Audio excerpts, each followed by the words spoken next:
बच्चों, कैसे हो? Welcome to Sonideep classes. तो बेटा आज जो है हम हमारे कक्षा 10 के अध्याय 2 अम्ल क्षारक एवं लवण का अगला वीडियो लेके आए हैं। हमने पिछले वीडियो के अंदर हमारे जो अम्ल और क्षारक थे उनके रासायनिक गुण धर्म पढ़े। हमारे इस वीडियो के अंदर हम देखेंगे कि जो हमारे अम्ल हैं सभी अम्लों में क्या समानताएं हैं और सभी जो क्षारक होते हैं उन सभी में क्या समानताएं हैं उनके बारे में हम पढ़ेंगे। तो बेटा शुरुआत करते हैं। तो बेटा जब हमने अम्ल के रासायनिक गुण धर्म पढ़े थे तो उसके अंदर एक चीज हमने देखी थी क्या कि जो आपके अम्ल थे जब हमने उनको धातुओं के साथ अभिक्रिया करवाई तो बेटा क्या हुआ, वहां पर बना हमारा लवण और हाइड्रोजन गैस। ये जो है हमने हमारे अम्लों के रासायनिक गुणधर्म में पढ़ा था कि जब कोई भी अम्ल धातु के साथ अभिक्रिया करता है तो लवण और हाइड्रोजन गैस बनती है। जब हमने किसी भी अलग अलग तरीके के अम्ल को जब अलग अलग धातुओं के साथ क्रिया करवाई तो बेटा लवण तो अलग अलग बन रहे थे सभी में, लेकिन जो हाइड्रोजन गैस है वो सभी में निकल रही थी। तो इसका मतलब क्या है बेटा, इसका एक सिंपल सा मतलब है कि जो हमारे अम्ल जो है उनके अंदर क्या है बेटा, उनके अंदर हाइड्रोजन तत्व विद्यमान है। उनके अंदर क्या है, हाइड्रोजन तत्व विद्यमान है। इसी की वजह से जो है हमारी यहां पर जब हम लवणों अम्लों का धातुओं के साथ अभिक्रिया करवा रहे हैं तो क्या है, हाइड्रोजन गैस निकल रही है।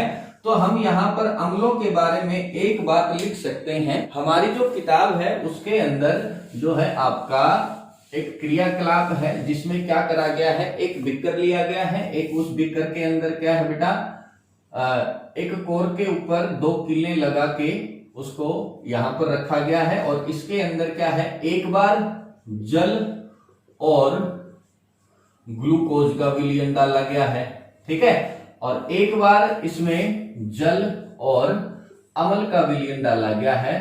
और क्या करा गया है, इन दो जो हमारी किले हैं इनके जो है एक परिपथ बनाया गया है, ये हमारी कुंजी है, ठीक है ना। और इस परिपथ की सहायता से ये पता लगाया गया है कि इसके अंदर जो विलयन है क्या उस विलयन में से विद्युत धारा प्रवाहित होती है या नहीं होती है। तो बेटा जब जल और ग्लूकोज का विलयन होता है तो क्या होता है, विद्युत धारा प्रवाहित नहीं होती है। हमें कैसे पता चलेगा कि विद्युत धारा प्रवाहित हो रही है या नहीं हो रही है, अगर ये बल्ब जल जाता है तो क्या है, विद्युत धारा प्रवाहित हो रही है। और अगर ये बल्ब जो है जलता नहीं है, ग्लो नहीं करता है, तो विद्युत धारा प्रवाहित नहीं होती है। तो जब जल और ग्लूकोज का विलयन इसके अंदर डाला गया और जब कुंजी को ऑन करा गया तो देखा कि जो हमारा जल है वो ग्लो नहीं कर रहा था, वो जल नहीं रहा था। इसका मतलब क्या है, ये जो दो हमारी किलें जुड़ी हुई हैं इन दोनों के बीच का जो विद्युत परिपथ है वो पूरा नहीं हुआ, ठीक है ना। लेकिन जैसे ही जल और अम्ल का विलयन जब इसके अंदर डाला गया तो जो हमारा ये बल्ब है ये ग्लो करने लग गया, ये जलने लग गया। इसका मतलब क्या है, इसका मतलब ये है कि ये जो दो हमारी किलें थी इनके बीच में जो विद्युत परिपथ है वो पूरा हो गया और जिसकी वजह से क्या है, ये हमारा विद्युत परिपथ पूरा होने की वजह से यहाँ पर हमारा बल्ब जला। अब बात यहाँ पर ये आती है कि ये जो 2 किले हैं इनके बीच का जो विद्युत परिपथ है वो किस वजह से पूरा हुआ, वो बेटा हमारा जल का और अम्ल का जो ये विलयन है इसकी वजह से पूरा हुआ, ठीक है ना।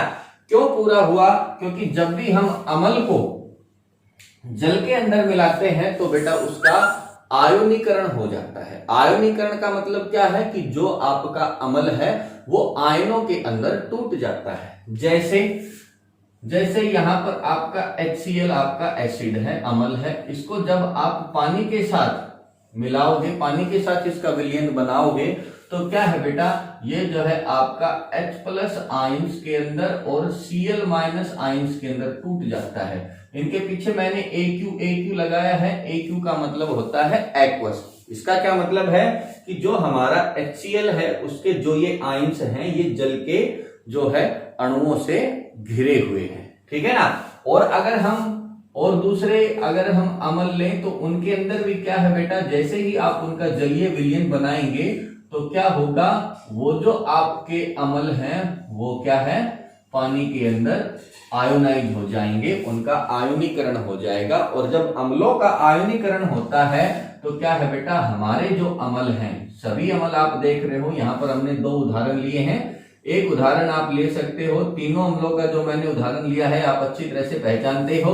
हाइड्रोजन क्लोराइड अमल, HNO3 नाइट्रिक अमल, H2SO4 सल्फ्यूरिक अमल, ठीक है ना। जैसे ही हम इन अम्लों का जलीय विलयन बनाएंगे तो क्या होगा बेटा, तो ये क्या है, अपने आयनों के अंदर टूट जाएंगे, ठीक है। और यहां पर आपने एक बात देखी, इन जो ये तीनों अमल थे इन सभी में क्या समानताएं हैं बेटा, इन सभी में ये समानता है कि ये क्या है, H+ आयन, हाइड्रोजन धनायन जो है ये उत्पन्न कर रहे हैं अपने जलीय विलयन में। तो यहां पर हम एक बात और लिख सकते हैं, तो यहां पर जो है बेटा 2 बातें आई, क्या कि जो हमारे अमल हैं सभी अमल जो है हाइड्रोजन तत्व विद्यमान होता है सभी अम्लों में, और दूसरा जो सभी अमल है वो अपने जलीय विलयन में क्या करते हैं बेटा, H+ आयन उत्पन्न करते हैं। इसी तरह से जो आपके क्षारक होते हैं, क्षारकों के अंदर भी यही है, जब आप क्षारकों का जलीय विलयन बनाएंगे तो वो क्या करेंगे बेटा, वो आपके OH- हाइड्रोक्साइड आयन उत्पन्न करेंगे। जैसे अगर मैं यहां पर उदाहरण लूं, जैसे आपका NaOH है, जब हम इसको पानी के साथ इसका विलयन बनाएंगे तो क्या है बेटा, इसका भी आयनीकरण होगा और ये आयोनाइज होके, इसका आयनीकरण होके ये क्या है, एक धनायन और एक ऋणायन देगा, ठीक है ना। तो जब भी किसी भी क्षारक जो जल में घुलनशील है वो बेटा जल में घुल के क्या देंगे, OH- आयन देंगे, ठीक है ना। तो यहां पर आप लिख सकते हो, ठीक है। एक और बात बेटा मैं आपको बता दूं, जो आपके सभी क्षारक हैं वो जल में विलय नहीं होते हैं, सारे के सारे जो क्षारक हैं वो जल में घुलनशील नहीं होते हैं, कुछ एक क्षारक ही जल में घुलनशील होते हैं, और जो क्षारक आपके जल में घुलनशील होंगे उनको हम क्षार बोलेंगे, ठीक है ना। तो यहां पर आप लिख सकते हो। और तीसरा क्या है, जो जल में घुलनशील क्षारक हैं, जल में घुलनशील क्षारक क्या कहलाएंगे बेटा, क्षार कहलाएंगे, क्षार कहलाते हैं, ठीक है। तो ये जो था क्या कि जो हमारे अमल हैं और जो हमारे क्षारक हैं उनमें क्या समानताएं हैं। अब बात आती है, जब हम हमारे किसी भी अमल का जलीय विलयन बनाते हैं तो क्या होता है। तो बेटा जब भी हम हमारे अमल का जलीय विलयन बनाते हैं तो हमने एक बात अभी अभी देखी, क्या कि वो हाइड्रोजन धनायन उत्पन्न करते हैं, ठीक है। तो अब हम यहां पर ये जानेंगे कि जो हमारे अमल का हाइड्रोजन धनायन है वो मेरे अमल के जलीय विलयन में किस रूप में रहता है। तो जैसे हम एक उदाहरण लेते हैं HCl का ही, HCl जो है हमने इसको क्या कर दिया बेटा, पानी के साथ हमने इसका विलयन बना दिया, और जब पानी के साथ विलयन बना तो इसने H+Aq और Cl-H ये दिए। लेकिन बेटा मैं आपको बता दूं, जो आपका हाइड्रोजन धनायन है अमल द्वारा उत्पन्न, जो आपका हाइड्रोजन धनायन है वो क्या है बेटा, वो बहुत ही अनस्टेबल होता है। अनस्टेबल आप सीधा सा ये मतलब निकाल सकते हैं कि वो स्वतंत्र रूप से नहीं रह सकता अम्लीय विलयन में। तो क्या होता है बेटा, तो जो आपका अमल का H+ आयन है वो अमल के जलीय विलयन में जल के एक अणु के साथ मिलके क्या है बेटा, हाइड्रोजन आयन के रूप में विद्यमान रहता है अमल के जलीय विलयन में, ठीक है ना। अमल द्वारा उत्पन्न H+ आयन स्वतंत्र रूप से नहीं रह सकता, अनस्टेबल होता है, इसलिए अमल के जलीय विलयन में जो H+ आयन है वो जल के एक अणु के साथ मिलके क्या है, हाइड्रोनियम आयन के रूप में विद्यमान रहेगा, ठीक है। इसको हम क्या बोलेंगे, हाइड्रोनियम आयन बोलेंगे। तो ये जो है आपकी, आप इसको ऐसे भी लिख सकते हो, H3O positive plus Cl negative, ए क्यों लगा देना, ठीक है। तो ये जो है आपका जो अमल है उसका जो हाइड्रोनियम आयन है वो अमल के जलीय विलयन में इस तरह से इस रूप में विद्यमान रहता है, ठीक है। अब मैं आपको एक बात बताता हूं बेटा, हमने हमारे पिछले वीडियो में जो हमारे अम्ल और क्षारक के रासायनिक गुण धर्म पढ़े थे, उनके अंदर एक उदासीनीकरण अभिक्रिया पड़ी थी।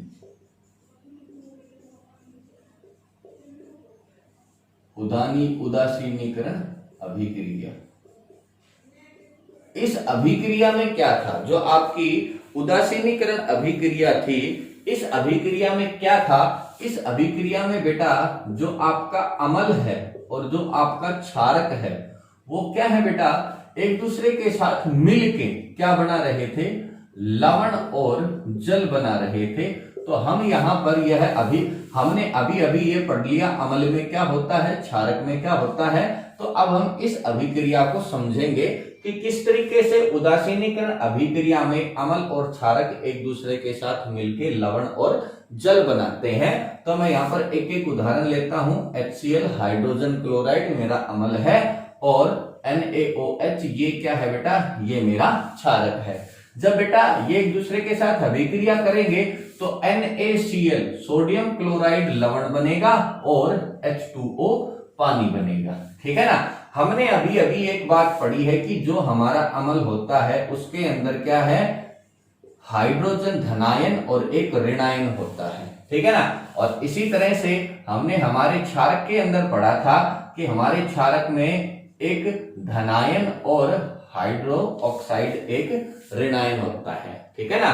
अब यहां पर बेटा मैं बताता हूं NaCl और H2O कैसे बनता है। H2O की जब हम जिक्र करते हैं तो H2O कैसे बनता है बेटा? अम्ल का H+ हाइड्रोजन आयन और क्षारक का OH- हाइड्रोक्साइड आयन मिलके क्या करते हैं बेटा? मिलके बनाते हैं आपका जल। ठीक है? और जो ये दो रह गए Na+ और Cl- ये मिलके क्या बनाते हैं बेटा? लवण बनाते हैं। ठीक है? तो यानी यहां पर क्या होता है बेटा? यहां पर जो आपकी उदासीनीकरण अभिक्रिया होती है उसके अंदर क्या है? अम्ल का H+ और क्षारक का OH- मिलके क्या बनाते हैं बेटा? H2O बनाते हैं। इससे क्या होता है? यहां पर हुआ क्या है बेटा? मैं आपको बता दूं, जो अम्ल है उसका अम्लीय जो प्रभाव है वो किसकी वजह से होता है? H+ आयन की वजह से होता है। और जो क्षारक है उसके विलयन में उसका जो क्षारीय प्रभाव है वो किस वजह से होता है बेटा? OH- आयन से होता है। जब हम इन दोनों को अभिक्रिया करवाते हैं तो क्या होता है? अम्ल का अम्लीय प्रभाव और क्षारक का क्षारीय प्रभाव मिलके क्या बना लेते हैं? जल बना लेते हैं। यानी अम्ल का H+ और क्षारक का OH- मिलके क्या बना लेते हैं बेटा? जल बना लेते हैं। अब यहां पर बात ध्यान देने योग्य ये है कि जब अम्ल के सारे H+ और क्षारक के सारे OH- मिलके जब जल बना लेंगे तो अम्ल का अम्लीय प्रभाव जिस वजह से था और क्षारक का क्षारीय प्रभाव जिस वजह से था वो तो एक भी नहीं बचे। तो इससे क्या होगा? जो मेरे अम्ल का अम्लीय प्रभाव और क्षारक का क्षारीय प्रभाव क्या हो जाएगा? खत्म हो जाएगा। और जो मेरा लवण आएगा या फिर ये जो मेरा विलयन आएगा ये क्या हो जाएगा बेटा? ये उदासीन हो जाएगा। मतलब इसमें ना ही तो अम्लीय गुणधर्म होंगे और ना ही क्षारीय गुणधर्म होंगे। इसीलिए हमने इस अभिक्रिया को क्या कहा?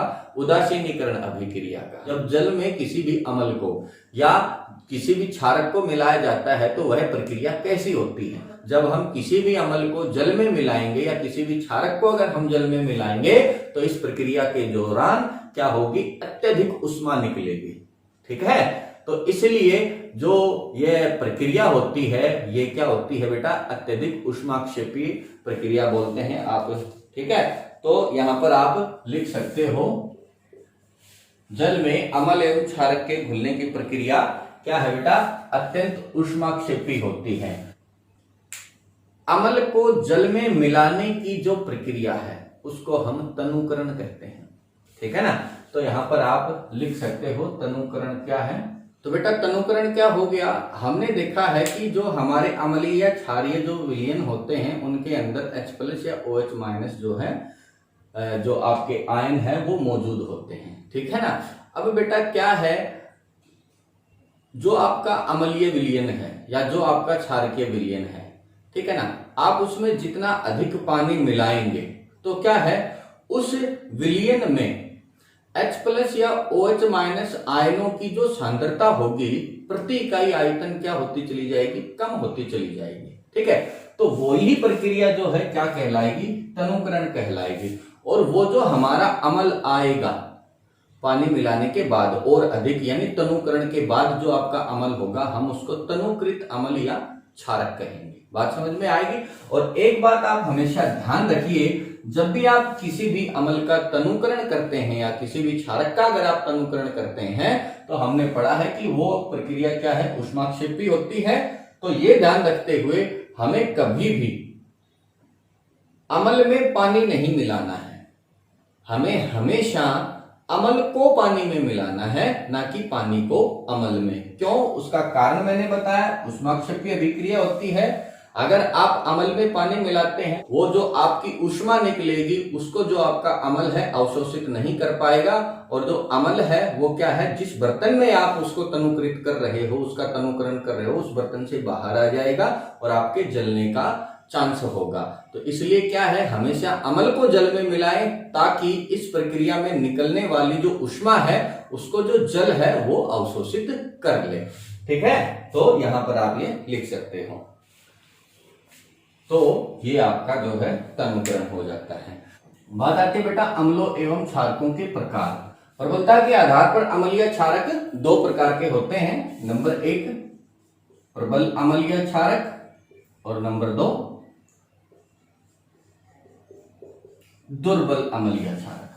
ठीक है, प्रबल अम्लीय क्षारक क्या होगा, हमने अभी अभी पीछे पढ़ा कि कोई भी जो आपका अम्ल है या कोई भी जो आपका क्षारक है, जब हम उसका जल में विलयन बनाएंगे तो क्या है, वो H+ आयन देता है अम्ल, या जो आपका क्षारक है वो OH- देता है। तो बेटा प्रबल अम्लीय क्षारक क्या होगा, अम्लीय क्षारक जो अपने जलीय विलयन में अधिक H+ या OH- आयन देगा, प्रबल अम्लीय क्षारक कहलाएगा। इसी तरीके से आपका क्या है, दुर्बल होता है। दुर्बल अम्लीय क्षारक क्या हो गया, जो कम H+ या OH- आयन देगा, वो आपका क्या कहलाएगा, दुर्बल अम्लीय क्षारक कहलाएगा। उदाहरण अगर हम देखें तो प्रबल जो अम्ल हैं या जो क्षारक हैं उनके उदाहरण क्या है, प्रबल अम्ल जैसे आपका HCl, H2SO4, HNO3, ये आपके क्या हो गए बेटा, ये आपके अम्लों के उदाहरण हैं, प्रबल अम्लों के उदाहरण। और प्रबल क्षारकों के उदाहरण क्या हैं, NaOH, KOH, COH की ट्वाइस, MgOH की ट्वाइस, ये क्या है आपके प्रबल क्षारकों के उदाहरण हैं। इसी तरीके से जो आपके दुर्बल अम्ल है वो क्या होते हैं, CH3COH, HCOOH, ये क्या है, एसिटिक अम्ल है, और ये क्या है, फॉर्मिक अम्ल है। ठीक है, ये क्या है, आपके दुर्बल अम्लों के उदाहरण हैं। और क्षारकों में जैसे आपका ये एक अमोनियम हाइड्रोक्साइड। ठीक है, तो ये जो है आपके प्रबल और दुर्बल अम्ल और क्षारक हो गए। अब बात आती है बेटा, हमें कैसे या हम कैसे ये पता लगा सकते हैं कि हमारा कोई भी अम्ल है वो प्रबल है या दुर्बल है, या कोई भी हमारा जो क्षारक है वो प्रबल है या दुर्बल है। तो यह पता लगाने के लिए बेटा एक स्केल बनाया गया जिसका नाम है पीएच स्केल। पीएच स्केल क्या करता है, पीएच स्केल किसी भी अम्लीय विलयन में H+ आयनों की मात्रा, या फिर आप यूं कहे H+ आयनों की सांद्रता के बारे में बताता है। या फिर आप यूं कह दो कि जो पीएच स्केल है वो किसी भी क्षारीय विलयन में OH- आयनों की सांद्रता या OH- आयनों की मात्रा के बारे में बताता है। ठीक है, तो आपका जो पीएच स्केल है, इस पीएच स्केल में जो P है ये बेटा पोटेंज को प्रदर्शित करता है। P का मतलब क्या होता है, यहां पर पोटेंज है। पोटेंज जो है क्या होता है, इसको हम पुशांश बोलते हैं। पोटेंज को हम पुशांश बोलते हैं जर्मन भाषा में। ठीक है, और अगर हम इसको हमारी हिंदी भाषा के अंदर समझे तो इसका मतलब है शक्ति। ठीक है, मतलब किसी भी जो आपका विलयन है उसमें H प्लस आयनों की जो सांद्रता है वो कितनी है। तो यहाँ पर आप पीएच स्केल के बारे में लिख सकते हो। तो बेटा पीएच स्केल क्या है, किसी विलयन में H प्लस आयनों की सांद्रता ज्ञात करने के लिए एक स्केल विकसित किया गया जिसे पीएच स्केल कहा जाता है। ठीक है, अब यहाँ पर मैंने आपको बताया पीएच स्केल क्या करता है, हमें किसी भी विलयन में H प्लस आयनों की सांद्रता के बारे में बताता है। और क्या है बेटा पीएच स्केल का, पीएच स्केल 0 से 14 तक पीएच ज्ञात करता है। और बेटा पीएच स्केल जो है हमने देखा 0 से 14 तक पीएच ज्ञात करता है, जिसमें 0 पीएच का मतलब क्या होगा कि वो जो आपका विलयन है वो अत्यधिक अम्लीय है। और अगर किसी विलयन का पीएच 14 होगा तो उसका क्या मतलब है कि वो जो आपका विलयन है वो अत्यधिक क्या है, क्षारीय होता है। और क्या है बेटा, जो उदासीन विलयन है उसका जो पीएच है वो हमेशा क्या होगा बच्चे, 7 होगा। ठीक है ना। और जो आपके अम्लीय विलयन होंगे उनका पीएच हमेशा 7 से कम होगा, और जो आपके क्षारीय विलयन होंगे उनका जो पीएच है बेटा वो हमेशा 7 से ज्यादा होगा। मतलब जो विलयन जिनका पीएच 0 से 7 के बीच में है, ठीक है ना, 0 या 0 से 7 के बीच में है, वो सारे विलयन अम्लीय कहलाएंगे। और वो विलयन जिनका पीएच 7 और 14 के बीच में है, ठीक है ना, यानी 7 से ज्यादा 14 तक, वो जो आपके विलयन है वो क्या कहलाएंगे बेटा, क्षारीय विलयन कहलाएंगे। एक बात हमेशा आप ध्यान रखना, कोई भी जो आपका विलयन है उसके अंदर H प्लस आयनों की सांद्रता जितनी ज्यादा होगी उसका पीएच उतना कम होगा। उल्टा है, H प्लस आयनों की सांद्रता ज्यादा पीएच कम, H प्लस आयनों की सांद्रता कम पीएच ज्यादा। ठीक है ना। तो जो आपके अम्ल है उनके अंदर तो जो आपका पीएच है जो आपके अम्ल है उनके अंदर जो H प्लस आयनों की जो सांद्रता है वो बेटा हमेशा ज्यादा होगी, तो उनका पीएच हमेशा कम होगा। लेकिन जो आपके क्षारीय विलयन है उनके अंदर क्या है बेटा, H प्लस आयनों की सांद्रता कम होती है, OH माइनस की ज्यादा होती है। ठीक है ना। तो H प्लस आयनों की सांद्रता क्षारीय में कम है तो उनका पीएच क्या है, ज्यादा होता है, 7 से 14 तक होता है। ठीक है ना। अब बात ये आती है कि कोई भी जो हमारा विलयन है उसका पीएच कैसे ज्ञात करें। तो उसका पीएच ज्ञात करने के लिए बेटा एक सार्वत्रिक सूचक बनाया गया। ये सार्वत्रिक सूचक क्या है, हमारे बहुत से सूचकों का मिश्रण है। ठीक है ना। जब हम इस विलयन, ये जो आपका सार्वत्रिक सूचक है इसका जो इसको जब हम किसी भी विलयन में डालेंगे, चाहे वो क्षारीय हो चाहे वो अम्लीय हो, उसके अंदर डालेंगे तो यह अपना रंग उस विलयन के पीएच के अनुसार दिखाएगा। समझ में आ गई। ये जो आपका सार्वत्रिक सूचक है वो क्या है, अपना रंग जो हमारे पीएच का विलयन है उसके अनुसार दिखाएगा। ये जो आपके यहाँ पर जो ये पट्टी है, इस पट्टी में आप देख रहे हो जो अलग अलग जो नीचे जो है बेटा पीएच लिखे हुए हैं। ठीक है, 1 2 3 4 5 6 7 8 9 10 11 12 13 14 तक हर एक पीएच के ऊपर जो हमारा सार्वत्रिक सूचक है इसका जो रंग है वो अलग अलग आएगा। और हम इस चार्ट से ये पता लगा लेंगे कि जो हमारा विलयन है उसका क्या पीएच है। ठीक है। तो ये जो है बेटा आपका पीएच स्केल था जो हमें किसी भी अम्ल या क्षारीय जो आपका विलयन होता है उसकी पीएच के बारे में बताता है। आज के लिए इतना ही। Thank you.